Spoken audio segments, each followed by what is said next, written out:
Hi friends, capitalistic economy അല്ലെങ്കിൽ capitalism ഇതൊക്കെയാണ് economics എന്ന പ്ലസ് ടു സബ്ജക്റ്റിൽ നിന്ന് ഇന്ന് പഠിക്കുന്നത്. നിങ്ങൾക്ക് എല്ലാവർക്കും ഫെമിലിയർ ആയിട്ടുള്ളൊരു വാക്കാണ് ക്യാപിറ്റലിസവും സോഷ്യലിസവും. ഇതൊക്കെ എന്താണെന്ന് ഏകദേശം ഒരു അറിവുണ്ടെന്ന് ഞാൻ വിശ്വസിക്കുന്നു, കാരണം നിങ്ങൾ സ്കൂളിലൊക്കെ പഠിച്ചു കാണും.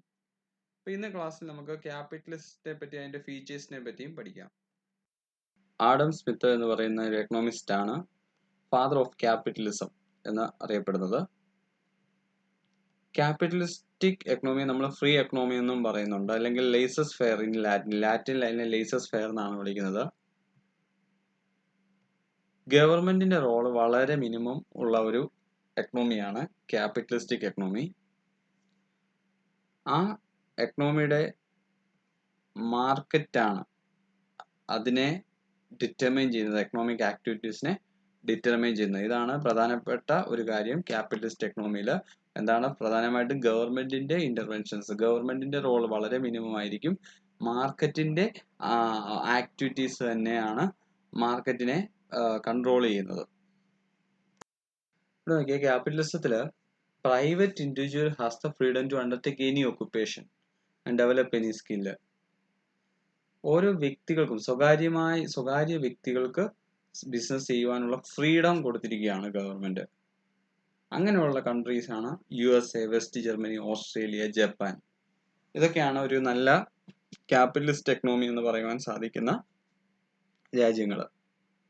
ഗവൺമെന്റിന്റെ കൺട്രോൾ വളരെ കുറവുള്ള അവസ്ഥ. നമുക്കറിയാം, റോക്കറ്റ് പോലും പ്രൈവറ്റ് കമ്പനി അമേരിക്ക വിടാറുണ്ട്. മനസ്സിലായോ?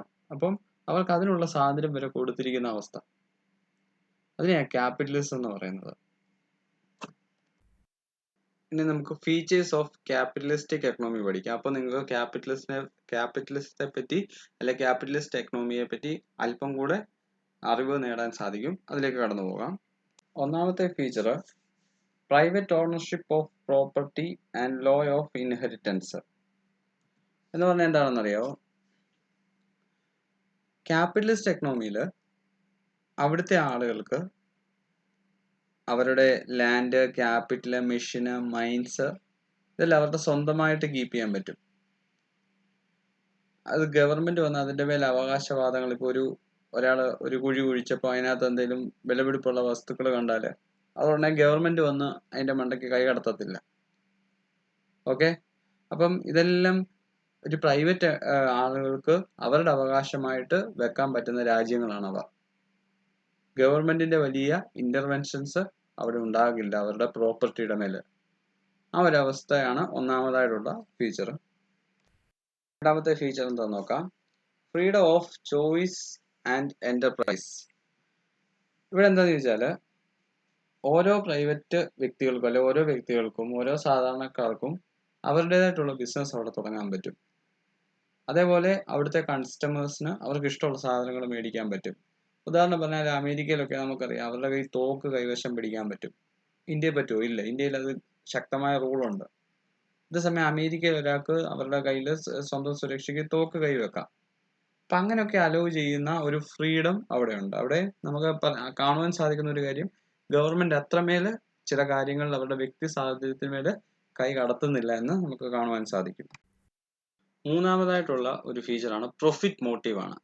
ക്യാപിറ്റലിസ്റ്റ് എക്കണോമിയിലെ എല്ലാ ബിസിനസ്സും എല്ലാ ആക്ടിവിറ്റീസിന്റെയും പ്രധാനപ്പെട്ട ലക്ഷ്യം മാക്സിമൈസ് ദ പ്രോഫിറ്റ് എന്നുള്ളതാണ്.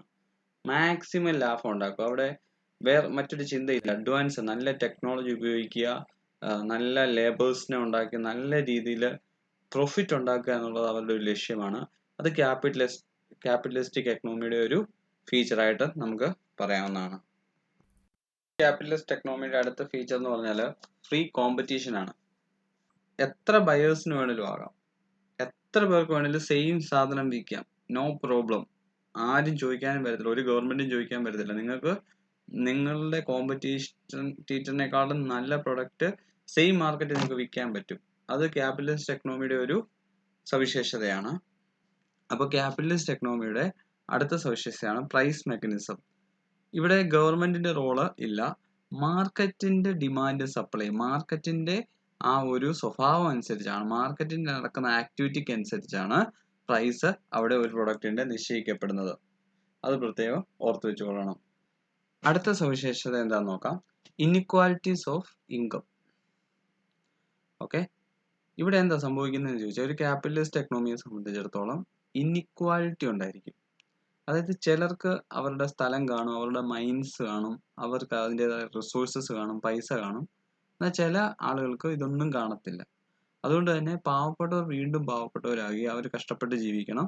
പണക്കാർ വീണ്ടും, പൈസയുള്ളവർ വീണ്ടും അവരുടെ സാധനങ്ങൾ ഉപയോഗിച്ച് ബിസിനസ്സൊക്കെ ചെയ്ത് അവർ വീണ്ടും പൈസക്കാരെ ആയിക്കൊണ്ടേയിരിക്കുന്ന അവസ്ഥ ക്യാപിറ്റലിസ്റ്റ് എക്കണോമിയിൽ ഉണ്ടെന്ന് നമുക്ക് പറയുവാൻ സാധിക്കും. അപ്പോൾ ഇത്രയൊക്കെയാണ് ക്യാപിറ്റലിസ്റ്റ് എക്കണോമിയുടെ ഫീച്ചേഴ്സ് അല്ലെങ്കിൽ സവിശേഷതകൾ. ഇനി നമുക്ക് അതിൻ്റെ അഡ്വാൻറ്റേജും ഡിസഡ്വാൻറ്റേജും എന്താണെന്ന് നോക്കാം. നമുക്കിനി മെറിറ്റ്സ് ഓഫ് ക്യാപിറ്റലിസം.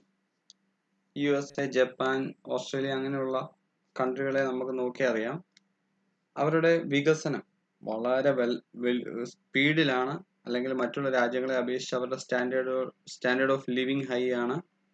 നമ്മളാണേലും ചിന്തിക്കും നമുക്കൊന്ന് അമേരിക്കയിൽ പോയാൽ കൊള്ളായിരുന്നു, ഓസ്ട്രേലിയയിൽ പോയാൽ കൊള്ളായിരുന്നു, ഒന്ന് കാണാമായിരുന്നു എന്നൊക്കെ നമ്മളും ചിന്തിക്കാം.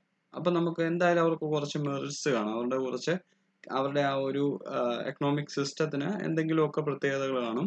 അതിൻ്റെ മെറിറ്റ്സ് അല്ലെങ്കിൽ അതിൻ്റെ എന്തൊക്കെയാണ് ക്യാപിറ്റലിസം കൊണ്ടുള്ള ഗുണങ്ങൾ എന്ന് നമുക്ക് നോക്കാം. രണ്ടാമത്തെ അഡ്വാൻറ്റേജ് ആണ് ഓട്ടോമാറ്റിക് വർക്കിംഗ്. ഈ ക്യാപിറ്റലിസ്റ്റ് എക്കണോമിയിൽ ഗവൺമെന്റ് ഇന്റർവെൻഷൻ ഇല്ല.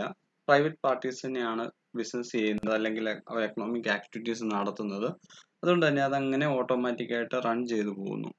ഓക്കെ, ആരുടെയും അങ്ങനെ ഒരു സൂപ്പർവിഷന്റെ ആവശ്യമില്ലാതെ തന്നെ. രണ്ടാമത് efficient use of resources. Private parties നടത്തുന്നതായതുകൊണ്ട് തന്നെ അതിന്റെ എഫിഷ്യന്റ് യൂസ് അറിയാം. നമുക്കറിയാം ഗവൺമെന്റ് സ്ഥാപനങ്ങൾ ഗവൺമെന്റിന്റെ ആണെന്നുള്ളൊരു മനോഭാവത്തിൽ അതിന്റെ റിസോഴ്സസ് ശരിക്കും ഉപയോഗിക്കാത്ത അവസ്ഥകളുണ്ട്. എന്നാൽ ഒരു പ്രൈവറ്റ് കമ്പനിയെ സംബന്ധിച്ചിടത്തോളം അവരുടെ ഉള്ള റിസോഴ്സസ് മാക്സിമം അവർ ഉപയോഗിക്കുന്നതായിരിക്കും. ഇൻസെന്റീവ് ഫോർ ഹാർഡ് വർക്ക് എന്ന് പറഞ്ഞാൽ ഇൻസെന്റീവ് എന്ന് പറഞ്ഞാൽ എന്താ പറയുക, നിങ്ങൾ അഡീഷണൽ നിങ്ങളുടെ കഷ്ടപ്പാടിന് ഒരു വേതനം കിട്ടുക, ഒരു ഇൻകം കിട്ടുക.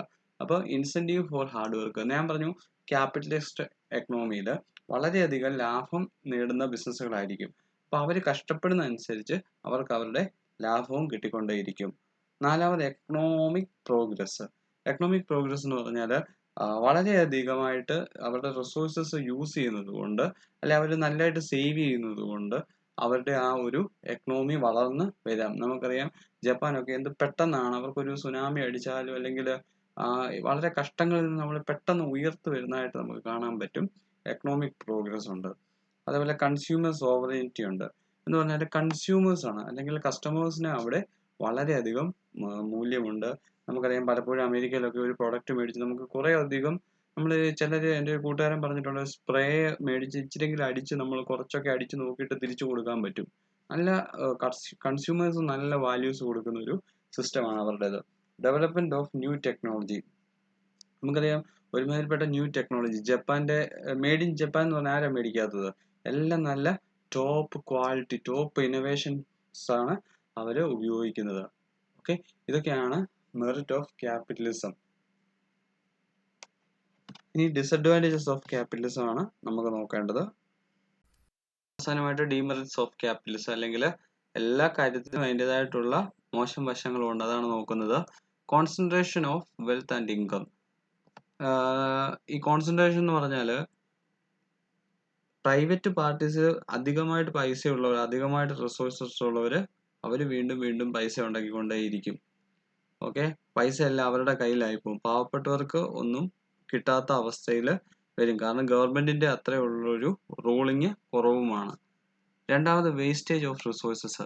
സ്വാർത്ഥ താല്പര്യങ്ങൾക്ക് വേണ്ടിയുള്ള വ്യക്തികൾ ഇങ്ങനെ കച്ചവടം ചെയ്ത് ലാഭം ഉണ്ടാക്കാൻ പോയാൽ ചിലപ്പോൾ നല്ല നല്ല റിസോഴ്സസിനെ മോശമായിട്ട് ഉപയോഗിച്ചെന്നും വരാം. മൂന്നാമത് ക്ലാസ് സ്ട്രഗിൾ. ഇല്ലാത്തവനും ഉള്ളവനും തമ്മിലുള്ളൊരു അന്തരം ഉണ്ടാകുന്നത്, അതാണ് ക്ലാസ് സ്ട്രഗിൾ എന്ന് പറയുന്നത്. Production of non essential goods. Production of non essential എന്ന് പറഞ്ഞാൽ ഈ മേക്ക് പ്രോഫിറ്റ് എന്നാണ് ഈ ക്യാപിറ്റലിസ്റ്റ് കൺട്രിയുടെ ഒരു ചിന്ത. അപ്പം സാധാരണക്കാർക്ക് ആവശ്യമുള്ള ചെറിയ ലാഭം കിട്ടുന്ന പ്രൊഡക്റ്റ് ഒക്കെ തട്ടിക്കളഞ്ഞിട്ട് അവർ വലിയ വലിയ ടെക്നോളജിയിലേക്ക് പോയി കഴിഞ്ഞാൽ ആവശ്യമുള്ള സാധനങ്ങൾ കിട്ടാതെ വരുന്നു സൊസൈറ്റിയിൽ. അപ്പോൾ ഇതൊക്കെയാണ് ഡീമെറിറ്റ്സ് ഓഫ് ക്യാപിറ്റലിസം. ഓക്കെ, ഇതാണ് ക്യാപിറ്റലിസത്തെ പറ്റിയുള്ള ക്ലാസ്. നിങ്ങൾക്ക് മനസ്സിലായെന്ന് വിശ്വസിക്കുന്നു. കമൻറ്റ് ചെയ്യുക, സബ്സ്ക്രൈബ് ചെയ്യുക. Okay, thank you.